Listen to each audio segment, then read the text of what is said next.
काय नाव सर आपलं? तेजस्वर दिवेकर. तर आज कितवा दिवस आहे सर आपला? 7वा. बरं, 7व्या दिवसापर्यंत तुम्ही आज म्हणजे आजच्या 7वा दिवस आहे, बऱ्यापैकी चांगलं गाडी चालवता, 4थ्या गिअर म्हणजे हायवेला गाडी चालवत आहे. कसा कॉन्फिडन्स आहे, म्हणजे काय वाटलं? स्वतःची गाडी चालवू शकता सर? हो, स्वतःची गाडी चालवू शकतो एकदम व्यवस्थित. हां, इन्स्ट्रक्शन दिलेले आहेत. हां. पहिल्या दिवसापासून गाडी हातात दिलेली आहे बरोबर. आणि एकदम ट्रेनिंग वगैरे ट्रॅफिकमध्ये, सिंगल लाईनमध्ये, हां. हायवेवरती एकदम व्यवस्थित सांगितलेले आहे. बरोबर.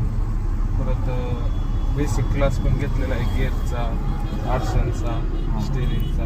ओके, म्हणजे बेसिक इन्फॉर्मेशन दिल्याच्या नंतर तुम्हाला सेकंड डे पासून गाडी चालवायला दिली. हो. आज 7वा 8वा दिवस आहे तुमचा बेसिक पकडून, बरोबर. हो. तुम्ही बऱ्यापैकी चांगली गाडी चालवता, आता स्वतःची गाडी चालवू शकता सर? हो. स्वतः कॉन्फिडेंटली चालवू शकता? हो. काय सांगू शकाल आमच्या साई सिटी मोटर ड्रायव्हिंग स्कूलचे जे इन्स्ट्रक्टर आहेत, निलेश सर, मी, माऊली सर, काय सांगू शकता आमच्याबद्दल? एकदम व्यवस्थितपणे शांततेत इन्स्ट्रक्शन देतो. ओके. आणि म्हणजे प्रत्येक ठिकाणी आपल्या हातात गाडी असते. ओके. हां, बऱ्यापैकी बरोबर. म्हणजे प्रत्येक अनुभव आपण स्वतः घेतो. म्हणजे आता याच्यानंतर तुम्ही स्वतःची गाडी चालवू शकता, पण आमच्या येणाऱ्या नवीन स्टुडंटसाठी किंवा येणाऱ्या बिगिनर्स जे असतात त्यांच्यासाठी काय सांगू शकाल? एकदम बेस्ट क्लास आहे, म्हणजे 100% गाडी व्यवस्थित चालवायला शकतो. बरं, थँक्यू सर.